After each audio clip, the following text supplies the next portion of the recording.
In the bustling streets of Lagos, where the rain pounded like angry drums and the air smelled of sizzling akara, a poor food seller named Chidi scraped by, feeding the forgotten. But one rainy evening, he spotted a trembling widow huddled under a leaking bridge, her eyes hollow with hunger. And what he did next would unravel a web of betrayal that spanned decades, leading to unimaginable riches and a deadly secret. Imagine a man with nothing giving everything to a stranger who held the key to a lost fortune. What if that act of kindness exposed a family's dark plot of sabotage and murder? Curiosity builds as hidden truths surface, pulling you into a tale of redemption that could change lives forever. If you're new here, hit that subscribe button and turn on notifications so you never miss these inspiring stories from the heart of Africa. Now, let's dive in. The rain fell hard on Lagos that evening. Drops hammered the tin roofs like impatient fingers, echoing through the narrow alleys of Oshodi Market.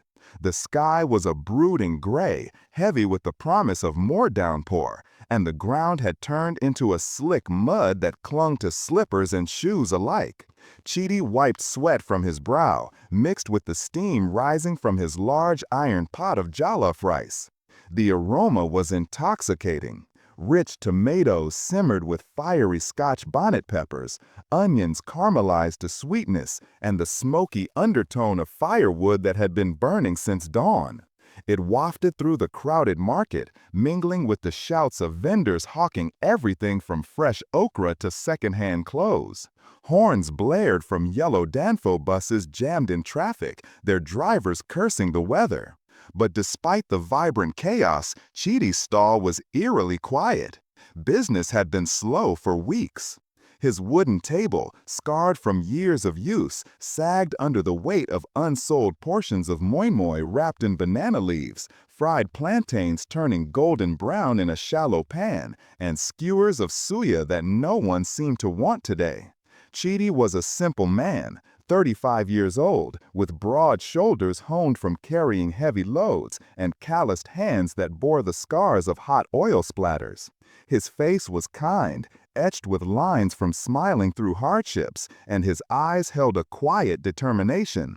He had grown up in the slums of Ajegunle, where the air always carried the faint stench of open sewers and the distant hum of generators powering the few homes with electricity.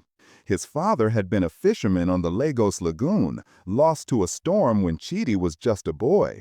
His mother, a devout Christian, had raised him alone, selling gari at the market to keep them fed. Kindness is the seed that grows blessings, she'd often say, her voice soft like the rustle of palm leaves in the wind. She quoted the Bible frequently, her favorite being Luke 6:38, "Give, and it shall be given unto you." Chidi had taken those words to heart. Even now, as an adult scraping by, he lived by them. His wife, Ngozi, had left him 2 years ago, taking their young son, Kelechi, back to her village in Enugu. The memory still stung like salt in a fresh wound. "You're too poor, Chidi," she had said, her eyes filled with tears and frustration as she packed her bags under the dim light of a kerosene lamp. "I can't watch our son grow up hungry like this. I can't suffer anymore." The words had echoed in their tiny one-room shack, where the walls were thin and the roof leaked during the rains. Chidi hadn't argued. He knew she was right. He worked from dawn to dusk, but the naira notes in his pocket were never enough. Creditors hounded him, and the market competition was fierce.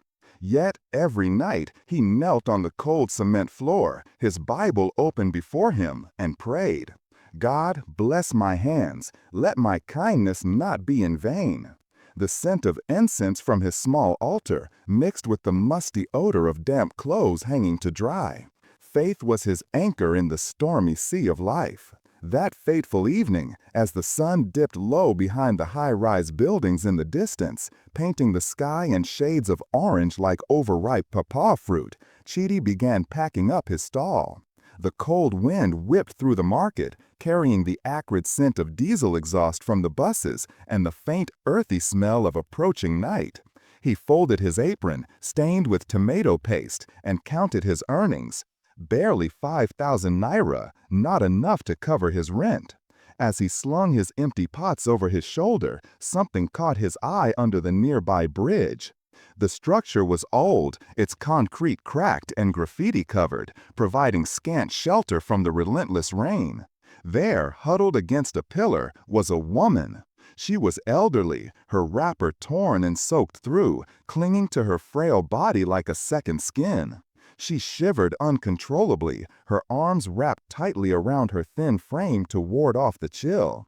Her gray hair was matted like wet wool, plastered to her scalp, and her eyes were downcast, avoiding the indifferent gaze of passers-by who hurried home. The city was unforgiving to the vulnerable. Chidi's heart twisted in his chest, a familiar ache of empathy. He had seen many like her, but something about this woman pulled at him stronger than usual. Perhaps it was the way she clutched a small tattered Bible to her chest, or the quiet dignity in her posture despite her misery. He had little to give. His own stomach grumbled from skipping lunch, but she had nothing. Without a second thought, he set down his pots and scooped a generous portion of jollof rice onto a disposable plate. He added 2 pieces of fried fish, their crispy skins still warm, and a handful of fried plantains for good measure. The steam rose in curls, carrying the spicy, comforting aroma that made his mouth water even now. Splashing through puddles that reflected the neon lights of nearby shops, he approached her cautiously, his worn rubber slippers squelching in the mud. "Mama," he said softly, kneeling down to her level so as not to tower over her. His voice was gentle, like a father's to a child. "Please, take this. Eat something warm." She looked up slowly, her eyes wide like a startled deer's, filled with a mix of suspicion and exhaustion. They were deep brown, rimmed with the redness of unshed tears or perhaps illness. "Why?" she whispered, her voice cracked and hoarse from disuse, barely audible over the patter of rain. Chidi smiled warmly, the rain dripping from his brow. "God knows you, Mama. That's enough for me. No one should go hungry in this world." He placed the plate in her trembling hands, and she hesitated before accepting it. As she brought the first spoonful to her lips, tears mixed with the rain on her weathered cheeks. The rice was flavorful, the peppers igniting a warmth in her belly that spread to her chilled limbs. She ate slowly, savoring each bite as if it were a feast in a palace, the steam fogging up the air around her face. That single act marked the beginning. From that day forward, it became a quiet routine etched into Chidi's daily life. Every evening, after the market's hustle faded into the twilight, vendors packing up their wares, the last customers haggling over prices, Chidi would save a portion of his food. He'd wrap it carefully in foil to keep it hot, then seek her out under the bridge or in the shadowy alleys nearby, where street lamps flickered unreliably. At first, she said little, just grateful nods and murmured thanks as she accepted the meal. The cold Lagos nights were unforgiving, with Harmattan winds sometimes sneaking in early, carrying dust that stung the eyes and dried the throat. Chidi would bring a flask of hot ginger tea on those nights, the spicy steam rising like a bomb. "Drink this, Mama," he'd say, pouring it into a chipped cup. "It'll chase away the cold." As weeks turned into months, trust blossomed like a flower in cracked soil. She shared her name one rainy night as thunder rumbled overhead like distant artillery. "Ada," she said, her voice stronger now, less broken. "But call me Mama Ada." Chidi nodded, sitting beside her on a makeshift bench of old crates. The air smelled of wet earth and the faint metallic tang of the lagoon nearby. She spoke sparingly at first, fragments of a shattered life. Her husband had died years ago in what she called a suspicious accident, a car crash on the Third Mainland Bridge that no one investigated properly. Her family, once close, had betrayed her in the aftermath. "They took everything," she'd whisper, her eyes glazing over with old pain. Chidi listened without judgment, offering silent companionship. He'd share stories of his own, his mother's wisdom, his son's laughter before Ngozi took him away. The food he brought became more than sustenance. It was a bridge between two lonely souls. Chidi's own struggles deepened during this time. His stall barely broke even, with rising prices of rice and oil eating into his profits. Creditors knocked at his door in Ajegunle, their voices harsh like grating metal. "Pay up, Chidi, or we seize your pots and pans," they'd bark, pounding on the thin wooden door that shook under their fists. He skipped meals himself, rationing his portions to ensure Mama Ada had enough. Friends at the market shook their heads. "You're a fool, Chidi," one vendor, a burly man named Musa, would say while grilling corn nearby. The sweet smell of roasting maize filled the air. But God helps those who help themselves. That single act marked the beginning. From that day forward, it became a quiet routine etched into Chidi's daily life. Every evening after the market's hustle faded into the twilight, vendors packing up their wares, the last customers haggling over prices, Chidi would save a portion of his food. He'd wrap it carefully in foil to keep it hot, then seek her out under the bridge or in the shadowy alleys nearby, where street lamps flickered unreliably. At first, she said little, just grateful nods and murmured thanks as she accepted the meal. The cold Lagos nights were unforgiving, with Harmattan winds sometimes sneaking in early, carrying dust that stung the eyes and dried the throat. Chidi would bring a flask of hot ginger tea on those nights, the spicy steam rising like a balm. "Drink this, Mama," he'd say, pouring it into a chipped cup. "It'll chase away the cold." As weeks turned into months, trust blossomed like a flower in cracked soil. She shared her name one rainy night as thunder rumbled overhead like distant artillery. "Ada, she said, her voice stronger now, less broken. "But call me Mama Ada." Chidi nodded, sitting beside her on a makeshift bench of old crates. The air smelled of wet earth and the faint metallic tang of the lagoon nearby. She spoke sparingly at first, fragments of a shattered life. Her husband had died years ago in what she called a suspicious accident, a car crash on the third mainland bridge that no one investigated properly. Her family, once close, had betrayed her in the aftermath. "They took everything," she'd whisper, her eyes glazing over with old pain. "The house, the money, even my children." Chidi listened without judgment, offering silent companionship. He'd share stories of his own, his mother's wisdom, his son's laughter before Ngozi took him. The food he brought became more than sustenance. It was a bridge between two lonely souls. Chidi's own struggles deepened during this time.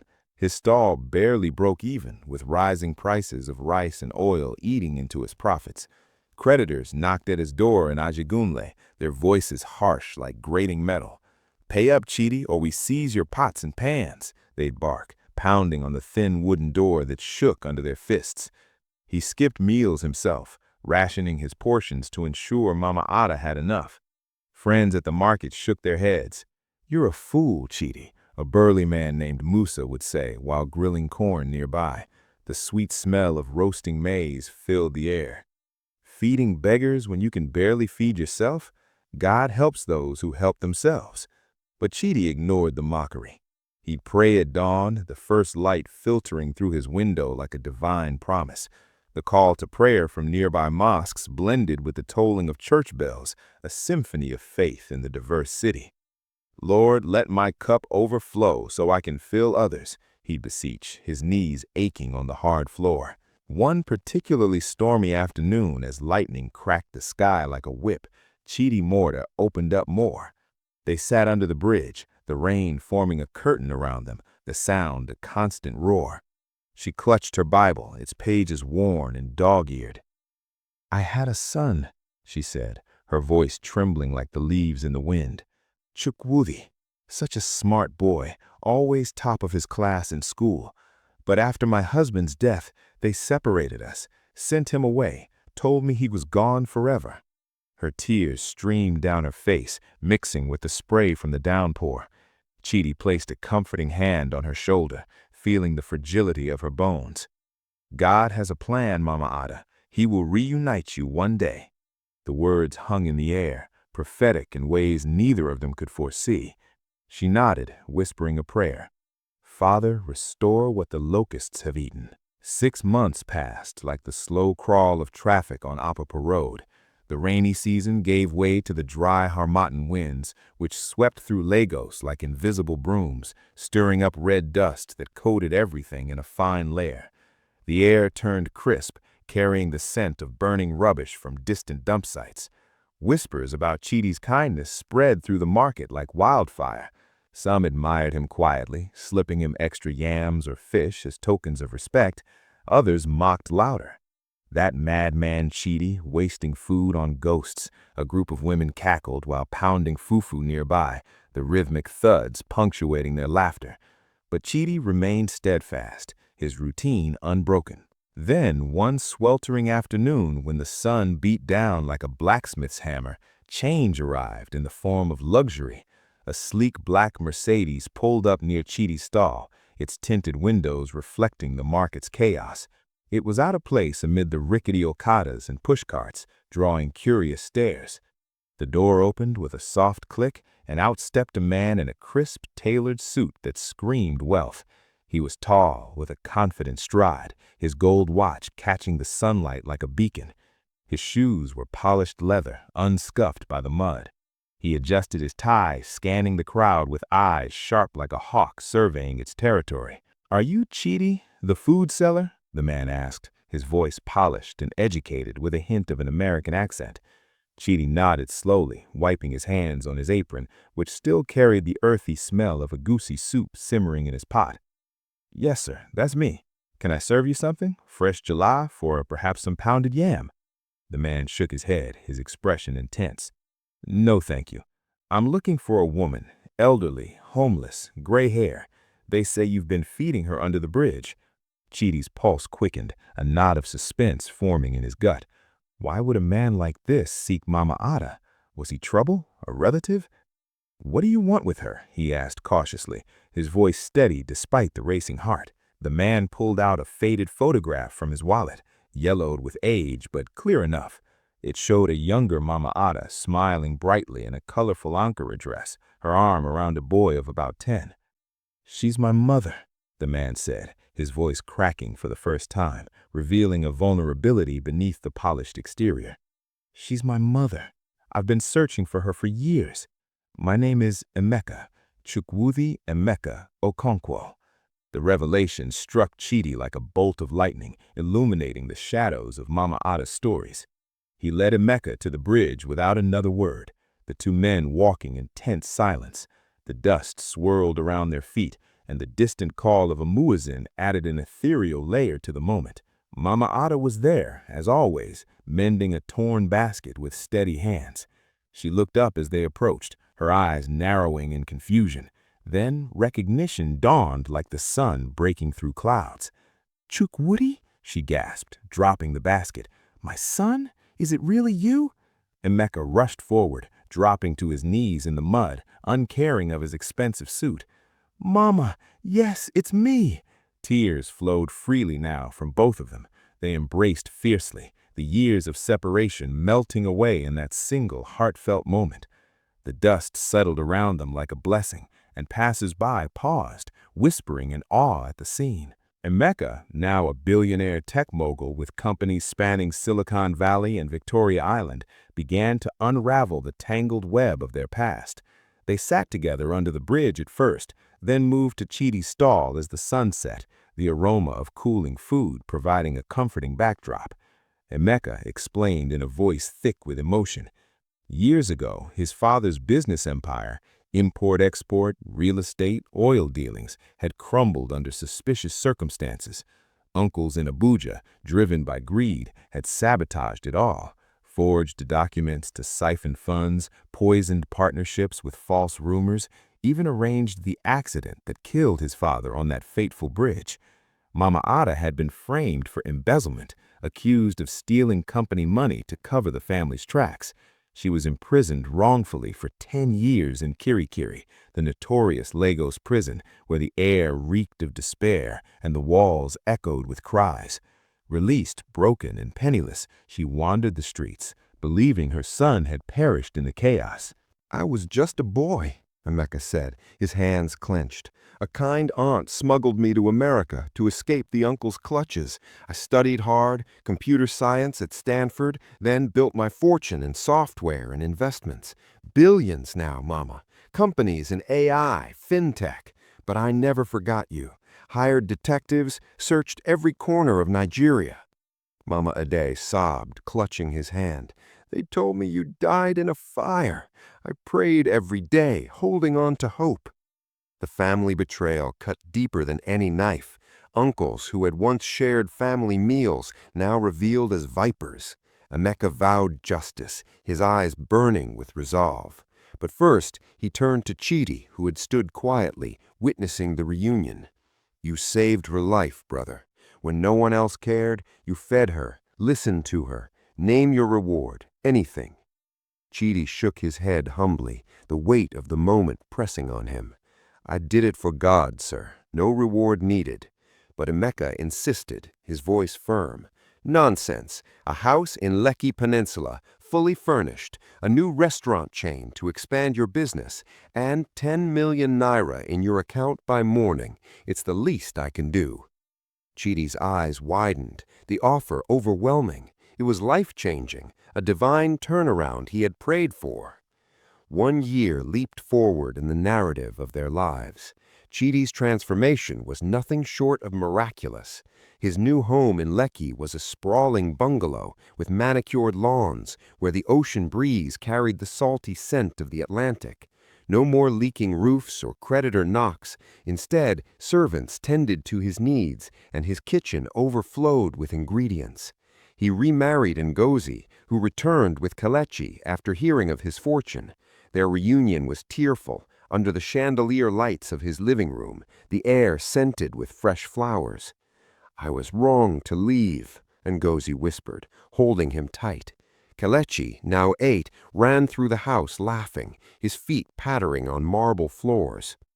Chidi's business boomed. A chain of restaurants called Chidi's Blessings dotted Lagos, from Ikeja to Surulere. The flagship in Ikeja buzzed with customers, the sizzle of jollof rice and the clatter of plates a symphony of success.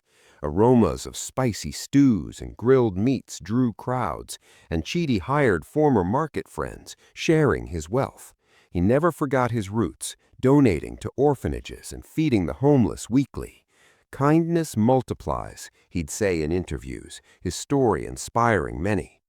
Mama Ade lived in opulence now, in Emeka's mansion on Victoria Island.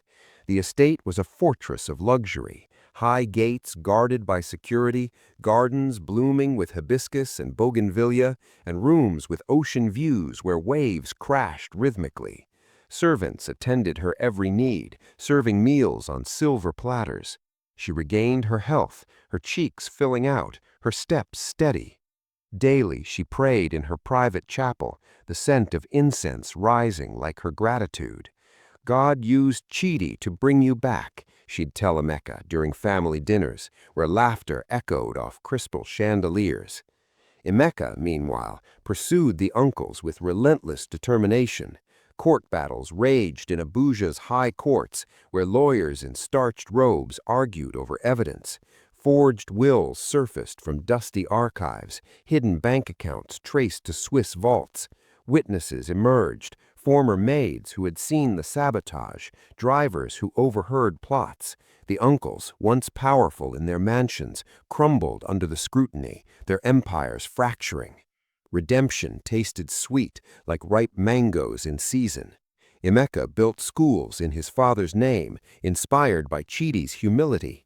Empathy changes worlds, he'd preach in TED-style talks, his voice resonating in packed halls. But suspense began to brew, like storm clouds gathering over the lagoon. One night, as harmattan winds howled through the palm trees, rattling windows, a shadowy figure lurked outside Chidi's Lekki home. The air was dry and cold, carrying the faint scent of burning wood from distant bonfires. Chidi found a note slipped under his door the next morning. You meddled in family affairs. Stop digging or pay the price. His hands shook as he read it, the paper crisp and anonymous. Danger loomed, a dark undercurrent to their uplifting tale. Was it the uncles, desperate to silence them, or something more sinister? 2 more years passed, a time jump filled with growth and shadows. Emeka's empire expanded globally, acquiring startups in Nairobi and Johannesburg. He married a kind-hearted doctor named Ifema, and they welcomed a daughter, naming her after Mama Ade. Family gatherings were joyous, with barbecues on the mansion's terrace, the grill's smoke mingling with the sea air. Chidi's son Kelechi excelled in private school, dreaming of becoming a chef like his father. Ngozi opened a boutique, her designs gracing Lagos fashion weeks.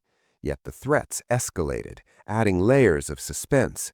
A break-in in Chidi's Ikeja restaurant, glass shattered like fragile dreams, inventory stolen. Then a poisoned batch of food detected just in time, the acrid smell alerting a cook. "Who wants us dead?" Chidi wondered aloud one evening, pacing his living room as rain lashed the windows. Thunder boomed, shaking the foundations. Emeka called, his voice tense over the line. "We've uncovered more. The betrayal runs deeper. A cousin, Obinya, was involved from the start. He's rising in politics now, in the Senate. He wants the reclaimed fortune back, and he'll stop at nothing."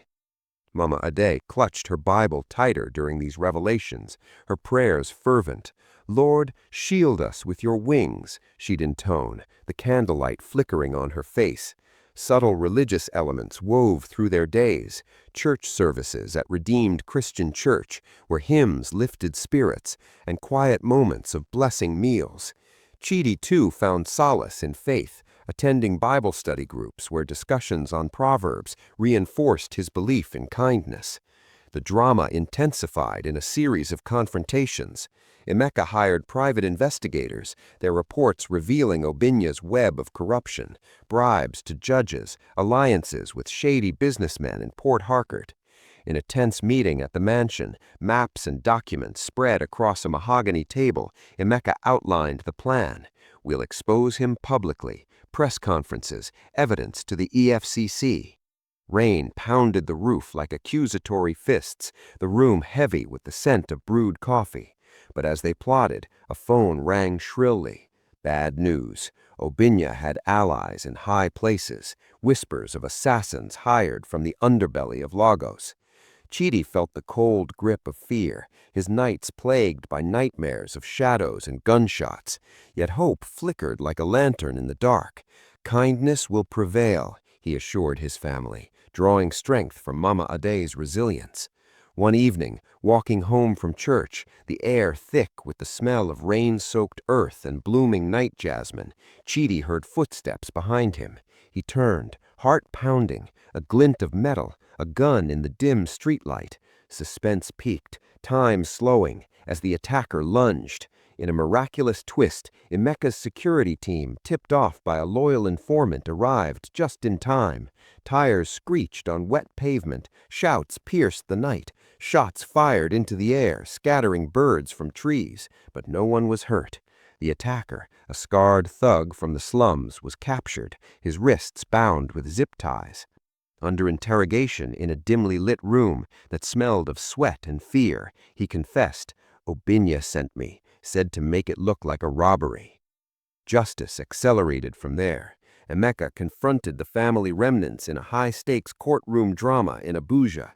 The Federal High Court was a grand hall, with wooden benches polished to a shine, and the Nigerian coat of arms looming overhead.